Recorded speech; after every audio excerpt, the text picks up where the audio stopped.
All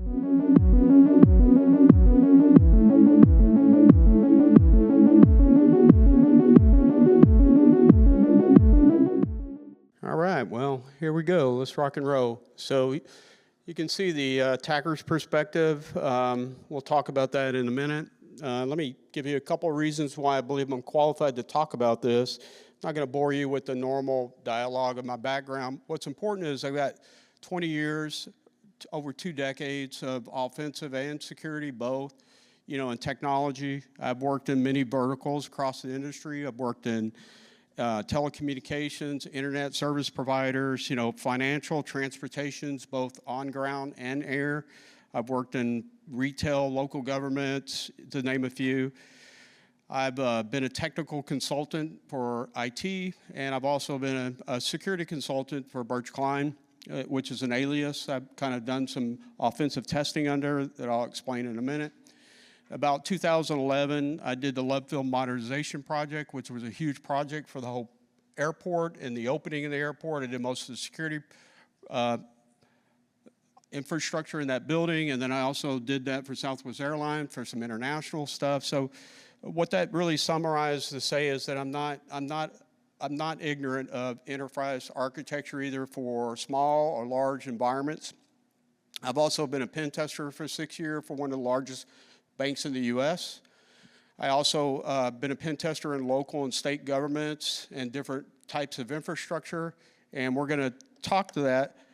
And what I want to do with you today is I want to reconceptualize or kind of rethink about enterprise security architecture, but I want to think about it in the lens of an attacker. And I'm going to lay out some information that has to do with enterprise security architecture. So before we go any further, let's kind of explain this.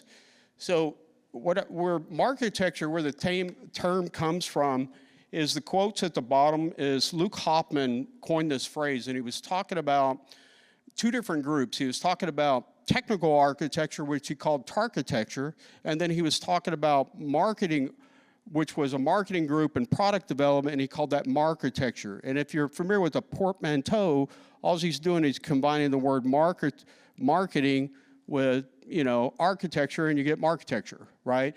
But what I thought this encapsulated was it was really important topic, because when you talk about security theater and Marketecture, we're talking about the vision of what we want the software to be sometimes, not necessarily what it is today. And that leads to efficacy testing and things that are necessary, which is part of the talk. So I really like the term because it makes me use less words to explain the concepts to people.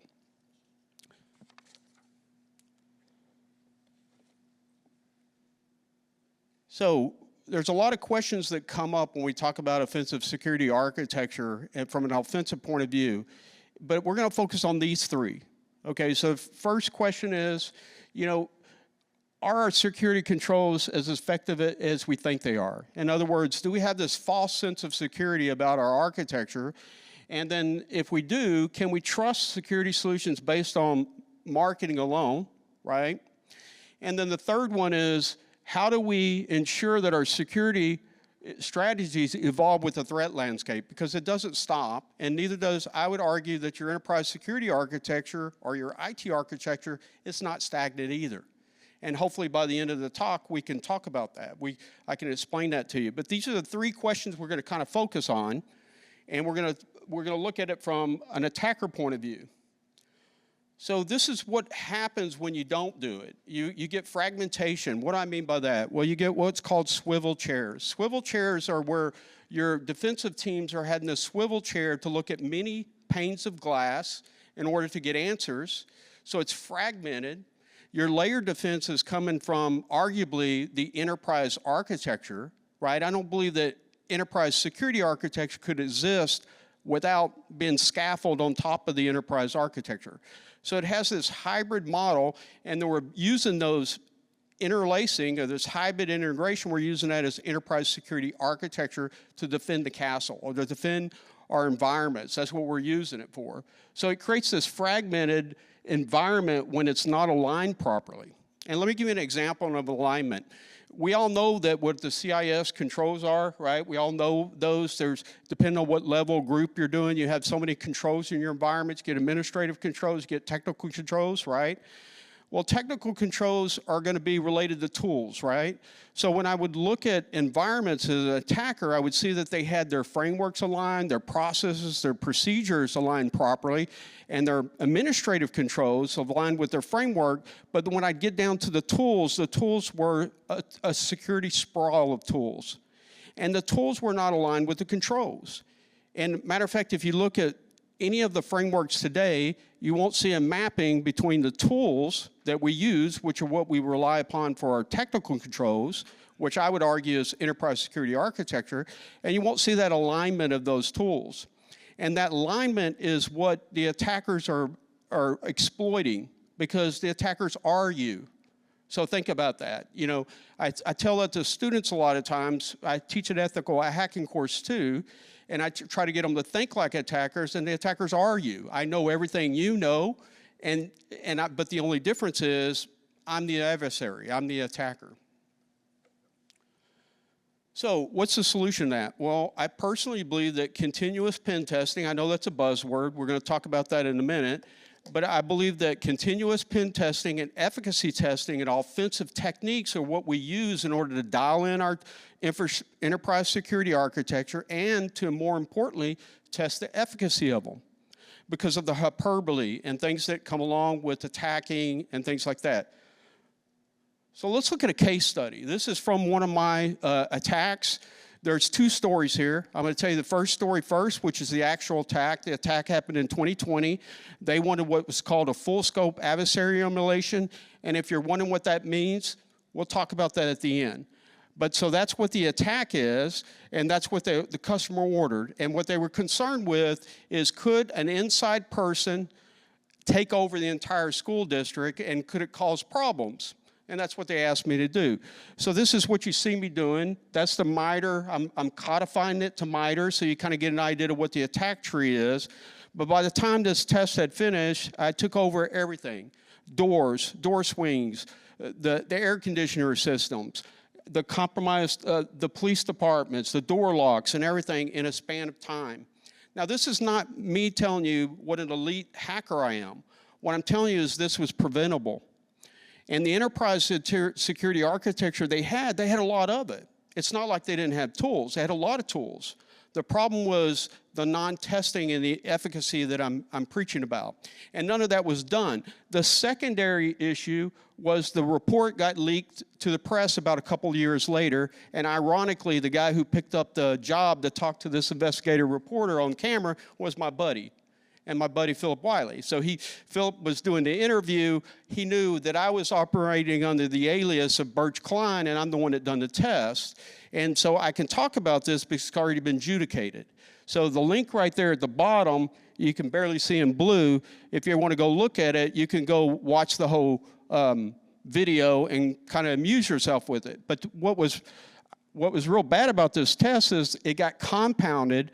And then the hyperbole, the security theater, was that a student had did it. Well, the truth is, the FBI, another one of my colleagues was working with the FBI, and there was questions of who did it in the home. The student got blamed with it, but they were using my pen test report as their roadmap. And the reason why we know that is because the FBI saw it spitting out all over the floor. It was spitting out all the campus on the printers, and they were taunting them with it. So that's why we know that they were using the pen test report.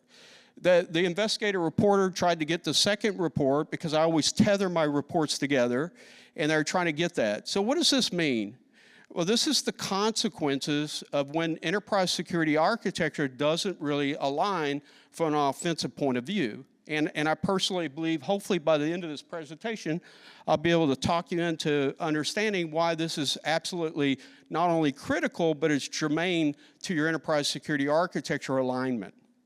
So this is a model, and let me explain this to you very simply. It's Bruce Schneier, and he's talking about the feeling of feeling secure when you're not, and then he's talking about also when you actually don't feel secure when you actually are. And he's saying without having a model on things that are very complex like that, you really can't align them because you don't really have a concept for it. So he's talking about having a model, which is a third thing. So I created this chart in order to illustrate that, to make informed actions out of that. And to align those models, you have to have a model. Because attackers are complex. They don't always attack the way you think they should, right? And they hit you in, I like to hit people in, like using Grammarly to data exfiltrate, things that you wouldn't think would occur in your environment, in your architecture. And attackers do that. They look for that type of environment. So the question here is, can the results of pen testing, what I'm proposing, or offensive service, can that be used as a model? And it absolutely sure can. It does all the things to the right. It's a data-driven model in order for you to balance the scale between feeling safe and actually being safe. And not only that, but to also prioritize what you're gonna fix first. And then we're gonna talk about that as well. And then the other question is the original question. Can we just trust these security controls? And the answer is absolutely not. It's not that they're trying to sell us a bag of vaporware. It's the problem is us. We have to test it, and it can only be done by offensive people. Offensive people have to be involved in it because that's how we dial in this architecture in order to accomplish our mission. And remember, we got limited troops, so we're gonna talk about that strategy. So what I'm talking about is a strategy. And a strategy involves people, processes, and technology. Because keep in mind, when we're talking about enterprise security architecture, we're talking about people, right? So let me give you two illustrations on this framework. Here's the first one. The guy's in the SOC, he's working every day, his agent's falling offline. He doesn't know why his agent is falling offline, so they throw a head count at it. He spends an enormous amount of time trying to figure out why the agents aren't reporting in, and that's half his day, okay? And that's habit.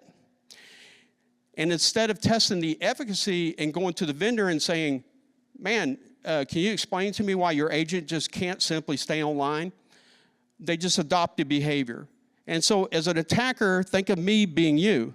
I know what you know, and I come along as an attacker and I exploit that. I know what they're doing. I know the shift, somebody on the shift's doing that, and you exploit that. The other part is me, okay? And cognitive biases, and let me give you an example of that. When automation for pen test came around, I was a skeptic. Not because I was worried about power or losing my job, all these things that get in the way from adopting and moving companies forward. What I was worried about is the risk, the hyperbole that we were going to replace pen testers. And I knew it was a bunch of baloney because automation won't fix broken business logic sometimes. And it certainly can help you scale and get there faster. And autonomous pen testing today is absolutely 100% real with efficacy testing. But I would encourage you to test those companies. And anybody peddling that you can replace the pen tester, it's not because I'm talking about power. It's just not there yet. So will we get there? Quite possibly, but we're not there yet. And so we have to be on guard about that because it creates a secondary risk. We start feeling like we're doing the right thing, and the next thing you know, we're getting broken into again. This is what we're dealing with. We're no longer dealing with complex and simple networks. We're not talking about, guarding the ivory tower. That's why we talk about zero trust. We're in a multi-tenant, multi-cloud, niche cloud, all these cloud services, we're on-prem, we're off-prem, and attackers look at it this way. They don't look at your enterprise architecture of thinking, hey, I just hit you with your firewall, or I'm gonna do a password spray. They're looking at all of you, the entire roadmap of where all your SaaSes and your business partner. So it's quite complex, and will CNAPP solve that problem? CNAPP is this holistic idea of having a tool that is a single pane of glass that's in the cloud that will solve our problems. And yes, it has a lot of promise. I agree with a lot of the attributes of CNAPP, but it doesn't replace testing. Because empirical data and verification and validation come from testing, not from assumptions. So that's why it's important to do the continuous pen testing. So do we have a multi-cloud and cross-cloud security capabilities? Yeah, we do. And there's some good software out there. But testing needs to occur as well. look at it. Let's look at it in more detail. It actually looks like this. You know, we're talking about remote home workers. We got SaaS. We got all this going on, branch offices. And this was done by Pete. You can see the original author of this, and I recreated it out of his talk because I thought it was really good to illustrate the complexity that we have today. And if you remember, I said that architecture, enterprise architecture, is the IT side, and then we have enterprise security architecture that's scaffold on top of that. So think about that when you look at this. Your enterprise architecture is layered in your defenses, and I'm going to point it out as we go through some things. Let's look at another case study. This case study was a local government. It's a city, and they were worried, and the question was, can an attacker impact our elections? That's what they wanted me to do. That's called a goal-based pen test. They're asking me, so I did a full-scope adversary emulation on this. I'm breaking this slide into 3 stages for you, so you can kind of talk about it quickly. And in the first stage, what you see me doing is accomplishing the goal, and I'll show you that. The second stage is taking over the entire city because that's really grandiose, and that's what attackers want to do. Is that feasible, right? Can I make you let everybody out of jail because I corrupted your evidence? Can I mess with the police department? Things like that. So here it goes, moving my pawn to control the top of the board. What I'm doing is I'm using OSINT data, open source data. That's what you see up there in the left. And I'm doing simply a password spray. Now, I would argue at this point, I'm not really attacking you, I'm attacking Microsoft because some of that shared responsibility comes from them, right? But you have your shared responsibility in your layered defense that's called conditional access. You get that wrong, and this occurs. So that's what occurred here. I gathered a service account. How did I get that? Well, I used dark web data, and there was a lot of passwords to choose, and then I used that to build a semantics dictionary of the language you use and those common password, and then I start my spray. And I just got lucky. Right off the bat, I caught my account. It was a service account. I know that they're going to be afraid to touch it. It goes like this. Stop him. Disable it. No, you can't do that. That's the way it works. They're scared of it. They're scared to turn it off. And I know that. So that's why it was golden. It was a great account to use. And I'm using that, and I'm doing my recon. And the second mistake on the recon is you could have caught it there, but the problem is they wasn't watching. Because remember this swivel chair going between cloud and on-prem? They wasn't paying attention, right? And this stuff goes down really fast, like a chessboard. That led into this. Now, in the attack, I don't believe in just showing off. So what you see me doing in the left side is I'm coming from another country. I'm coming from Ukraine. And why am I doing that? Because it's cool? No, I'm doing that to show a layered defense failing. Because you could have created friction for me, or it's called breaking my OODA loop, make me really work for it. Instead, they didn't have that protection there. So I'm trying to show them that anybody from around the world can connect to you. And then the VPN access, what I got that is from what's called OSINT data, because they were telling their people how to connect to the VPN, and that was available to anybody. That's how I found the VPN backdoor and knew it. And then not validating the client, letting anybody install the client. This came my back door. And when I talk about full scope adversarial emulation, I'm not talking about just breaking in and gaining the foothold or doing vulnerability testing. What I'm talking about is the entire life cycle. And when attackers attack, they want to maintain persistence. So that's what I'm doing here. I'm using the VPN as my backdoor, and I'm burying myself in. I've got the desktop. The desktop is well protected, so I'm leaving that alone. I move over to stage 2. Stage 2 is where they're using a virtual desktop, right? The virtual desktop you see down on the bottom left, they had a really good solid EDR. They had alerts and everything else. That was great. But see the middle with the little finger? You can barely see it. What that is a published app. So I do what's called a traditional breakout. I break out of the app to get to the server. Now I'm at the server level, and that layer is not protected at all. So I set up shop there. There's no EDR on the server. There's no nothing because why? Because they were under the illusion the attacker's not going to go there, right? And they didn't do efficacy testing. It tests all their layered defense. Remember, I said it's a layered defense.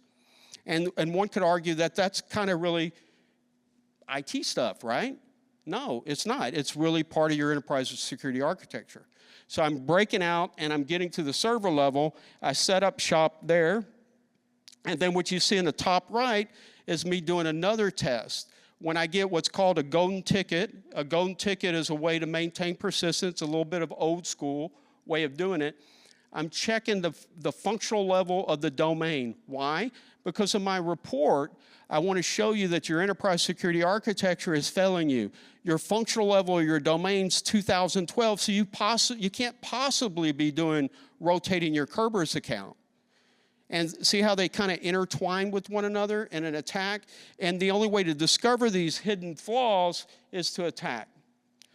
Here's the rest of the attack. I'm going to go through this pretty quickly because it's getting boring, but you kind of get the idea. What I'm doing is I'm attacking both domains. There's actually 2 domains here. I attack both clouds. I take over both clouds, the election domain cloud, and I'm taking over the other cloud, which is the entire city. So I'm grabbing the city and the election domain, plus I own the on-prem as well, and I've buried myself at this point in very deep. It's going to be hard to get me out of there, okay?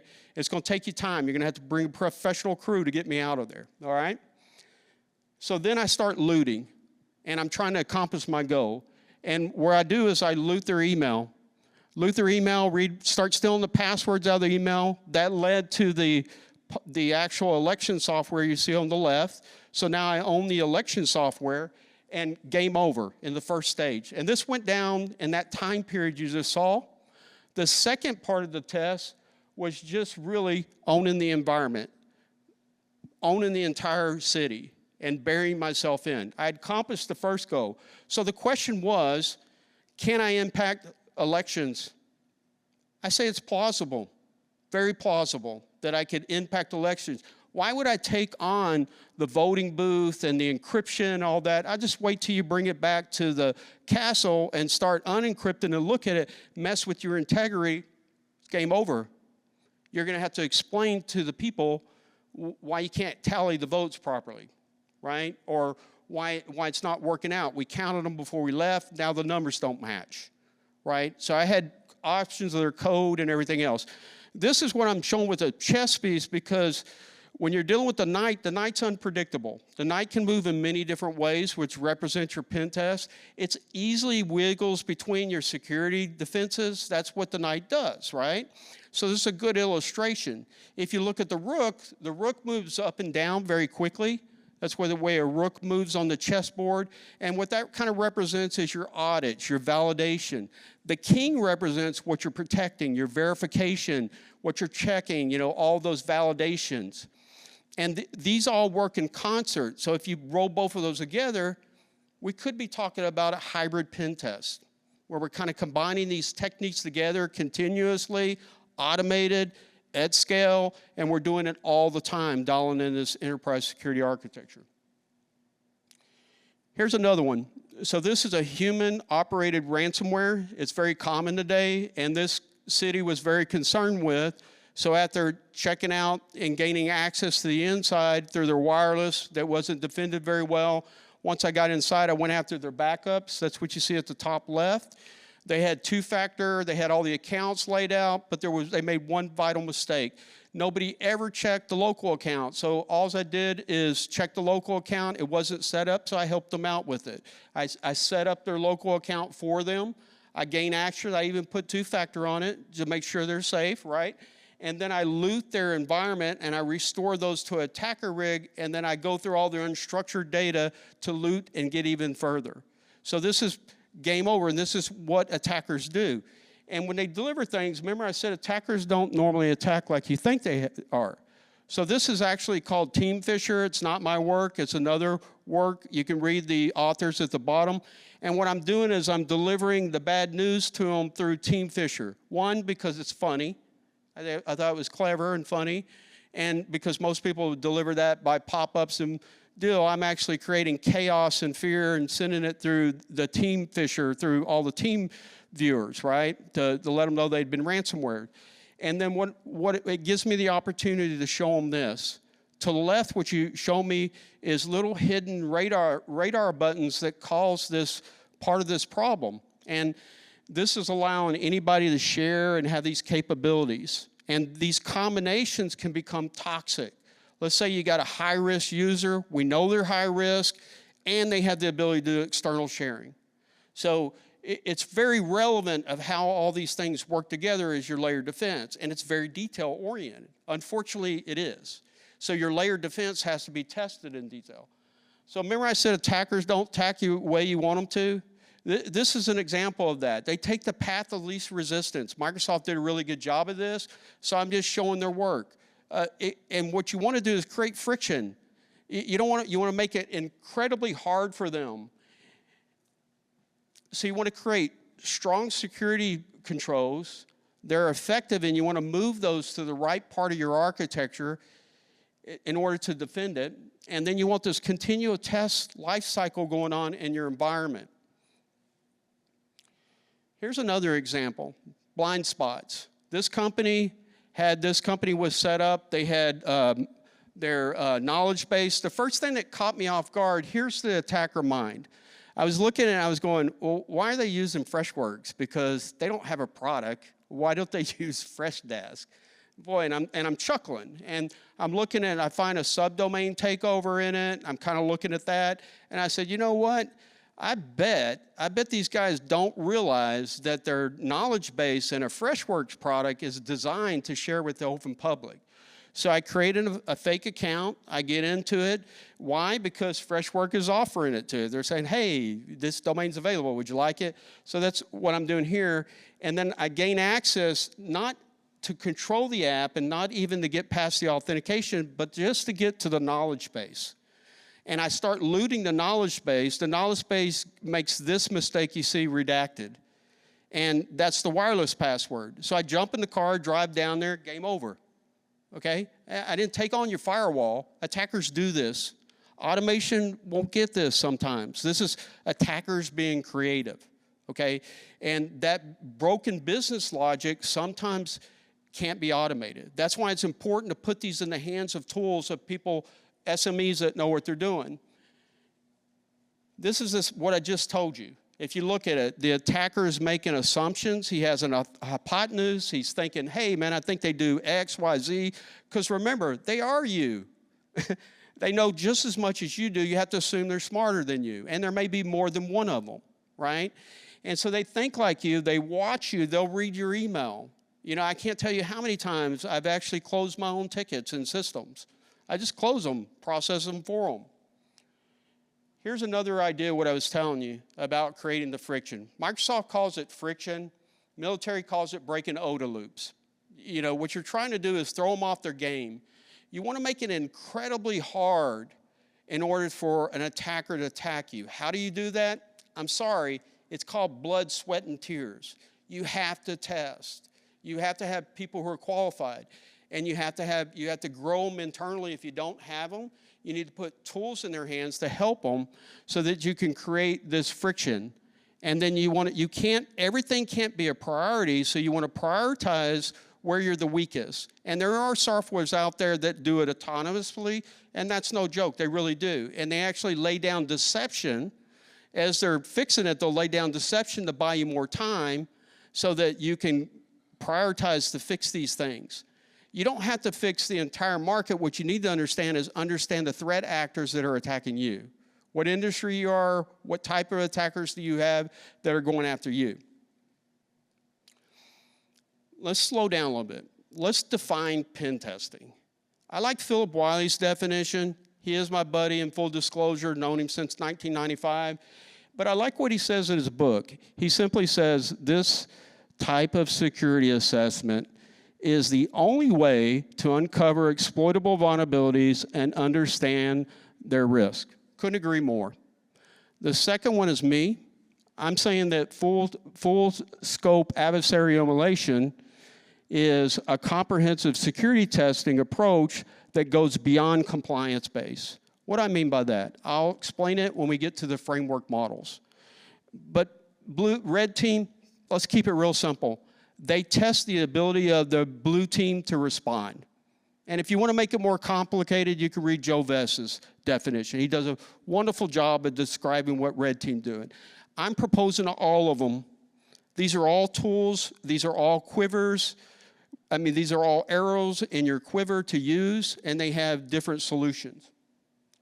And then you layer in the confusing architecture with autonomous pen testing, verification, and all these other things.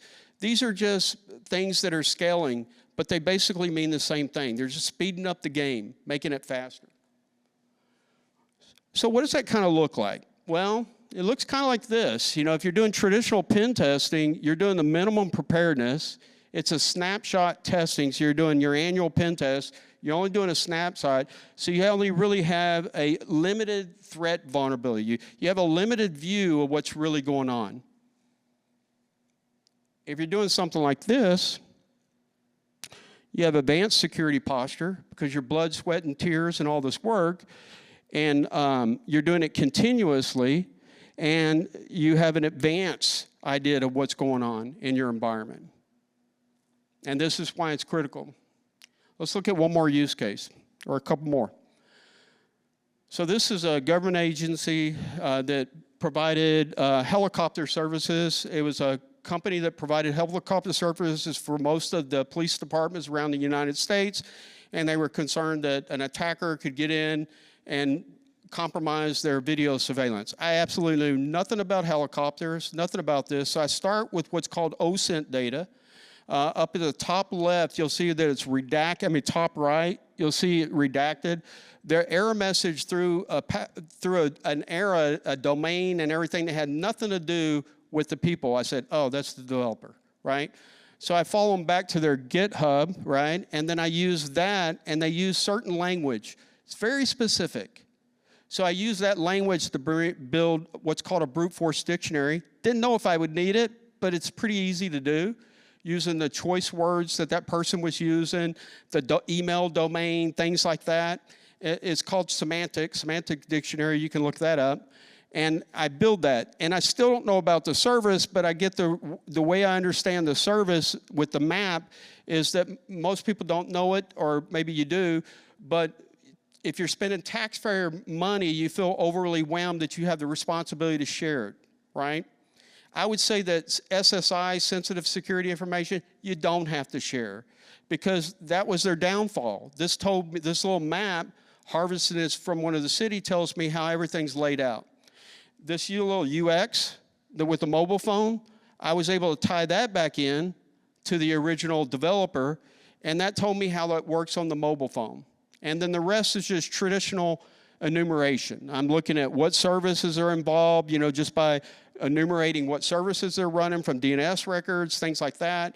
And then I start uncovering that this software, their middleware concept that's in the middle for the streaming service in the cloud, has a vulnerability, which is called an authentication bypass. So that looks yummy. And then I'm noticing they're running PHP, which leads me to this. So actually, the authentication bypass, if you see me up at the top using burp, what I'm really saying is, this doesn't matter on my password, because the authenticated bypass didn't do anything. It just allowed a read-only account to get in there. What's the impact with that? Well, I can get to the XML files and restore that, and I looted that and got another password, right? But I'm still at read-only level, right? I'm looting. I'm able to look at one video, of one sheriff department, but not the whole pie. So then what I'm doing here is I'm doing the brute force attack, and then it's game over. Now I've got root access to the middle software. I move laterally across it, and I'm attacking the application layer. I'm gaining access to the application layer. I create this group called the Renegade Group. Me and a buddy called Micah, we created this account. And then I use that to demonstrate what the attacker does next. So after I gain the application, I go over to their support desk, right? Like I'm going to turn in a ticket, and I'm checking it. I'm actually doing the pen test, but at the same time I'm gaining access. I'm checking it to see, did you validate the files that I could upload? And of course, they did not. They wasn't checking them, so I upload my PHP file. This is kind of old school hacking, nothing elite here. And then I run it against there, and now I'm root access here too. So it's kind of game over. Now here's the cool part. The whole time we're doing this, we want to see video. My buddy and I are going like, man, we want to see cool stuff. So this is the cool stuff. We sat around, laughing, watching people get arrested. A funny story is there's a guy on a boat up there, and he got arrested, and there was a dog they left on board. And we were like, oh, no, they left the dog, because the police department arrested him, put him in handcuffs, took him off the boat, and they left the dog on board. So we had a lot of fun with that one. But this is the kind of stuff that occurs when you don't test. This is why it's really important to do enterprise security architecture. Two of the biggest things that don't get missed in framework, post-exploitation. Nobody tests their data exfiltration. Nobody checks persistence. And those are like hidden landmines. So if you don't test those, there's only one way to test those, is you have to allow the full scope of that test to complete. If you're just doing compliance-based pen testing, he turns in his findings, you're never testing data exfiltration. You'll never find these hidden problems in your architecture that you could actually do compensating controls on. So it's important to allow the tester to do the full life cycle. One could argue that I'm talking about red teaming. But now I would send you back to look at the definition. I'm not testing the ability of the red team to respond here. Am I going to turn your security controls? Absolutely. I'm going to turn your controls off. I'm going to mess with it. I'm going to tamper with it because I'm an attacker. But am I doing, red teaming has its place, but I'm being overt because I'm trying to find as many attack paths as possible for you to get the biggest bang for the buck, right? Continuous pen testing all the time because we need to quickly shut down these different attack paths within the company. This is a framework model. I'm not going to go through it, but that's there for you if you need it later. There's different frameworks you can do for your enterprise security architecture. I would encourage you to go look at them, make sure they're aligned, and the most important thing is I would list all your tools in your environment. You can use AI to help you, and then codify them, and then align them with all your controls, and then test them all. Make sure, and you're going to find big gaps in your controls, or you're going to have overlapping software that's security theater. It makes you feel secure, but it's really not doing anything. And those I would jettison. Get them out of your model and go out and either trade up or buy different software. I'm not going to go through all the detail on this one, but this is a purple team exercise. What I'm doing here is I'm dumping credentials. The counter to that is credential guard. So it went like this. This is how the test really went down. I asked the team, I say, are you ready? They say, yeah. I said, no, are you really ready? Do you have everything in place to go? Yeah, man, we're totally ready. Okay, and we had meetings, everything else. They're not ready. Right there, the policy didn't hit the board. It was running, but it actually wasn't installed. I mean, it was installed, but it wasn't running. So I finished the test, and what I'm doing here is I'm taking advantage of a guy named Subt. He's separating the payload. It's a technique to get around EDR.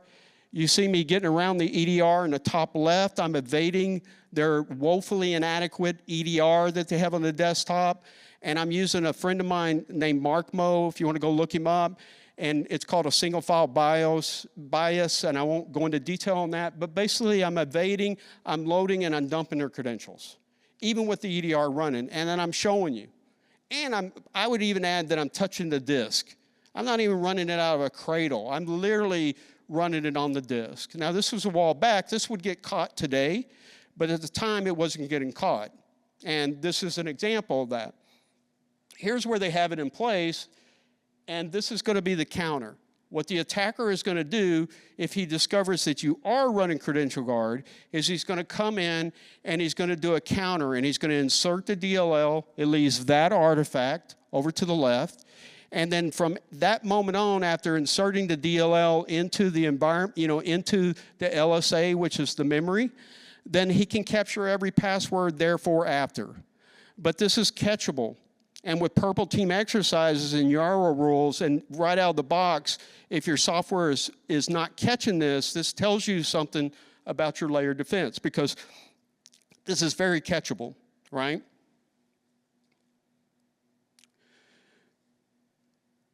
Okay, when we talk about continuous development, I'm going to keep it really simple.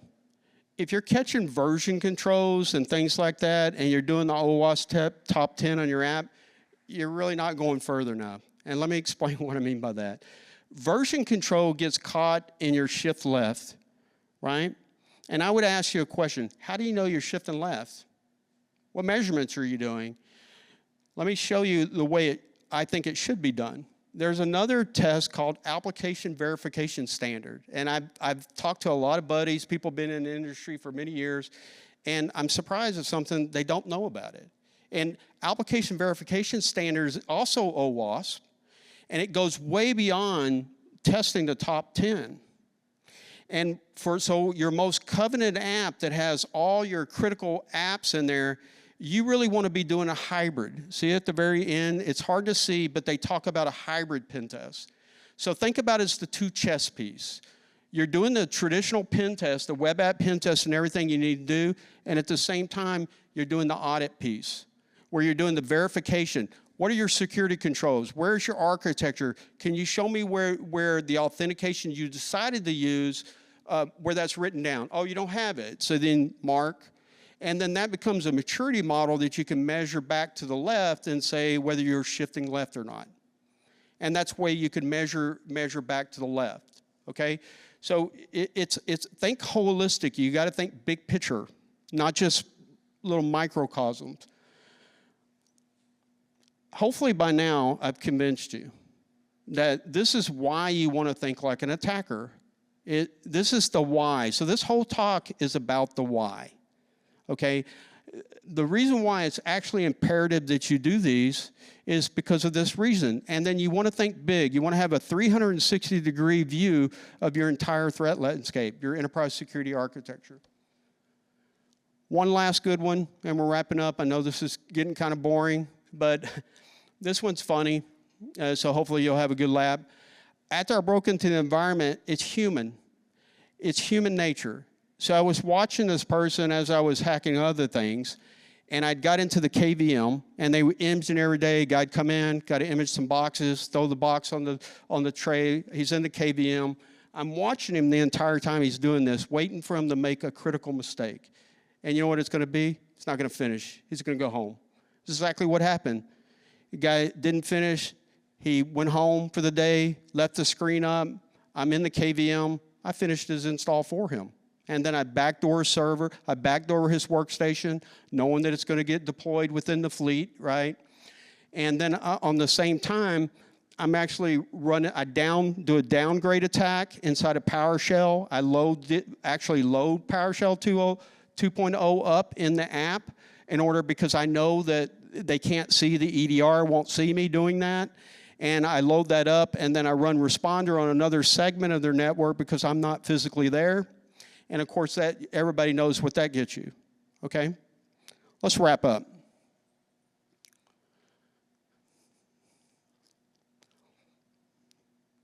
I actually call this shape. So if you want to get in good shape, you really kind of want to be doing this. You want to think strategically, right? And this is a good acronym. So you want strategic risk, and you want to align that risk and align this offensively. So you want think about it. Your enterprise security architecture and your tools are what you're depending upon to have this holistic view of your environment. And if they're an afterthought and you have these sprawl of tools and they're a lot aligned with your control, I think you're just missing the boat, right? So you want to have that. You want to do this alignment. You want this proactive, continuous cycle. That means you need to do efficacy testings that's out there. And then you want to do the last part of this. And then I'll leave you with the closing thought at the top, at the beginning. If you're not testing your defenses, attackers are going to be more than happy to test them for you. So I prefer the latter, and that's my recommendation. And with that, I'm going to finish up and ask if you have any questions. I think we got less than a minute, and I'm sorry about being long-winded.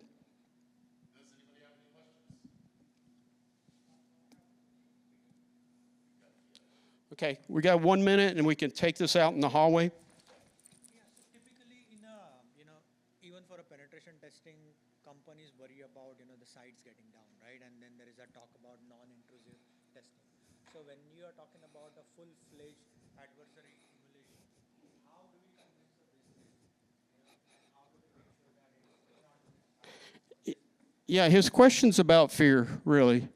If you've got an app that I'm about to knock out of commission that's going to cost you about a couple $1 million, and I'm doing this no holds barred adversary emulation, how do you do that? And it's based on results, and trust. You're going to have to build trust. No attacker that's reputable wants to knock your app down. But there's other ways to avoid that, to minimize damage and stuff. I've done plenty of these. There's only been on one occasion that I've taken a server down, and to be honest with you, I gave them a finding because I was just using your basic normal protocols, and the server shouldn't have went down to begin with. And I would argue that you want to know that, right? So it was a costly mistake, but you know, it happens. But it's a good question. It's a real good question. It's not an easy sell, I'll be honest with you. But if local governments can do it, I mean, those are real live accounts, then I think we can too. We just need to be careful. And remember, they can be your internal crew, people you trust. It's all about risk. It's trade-off. You know, that's what Snyder's saying. It's a trade-off between convenience versus, you know, risk. And I think the risk is far higher to not test it than it is to just allow it to be out there, API not tested. I'm going to end. We'll take it out in the hallway if y'all have any more, man. Thank you very much for showing up for me. I really appreciate it.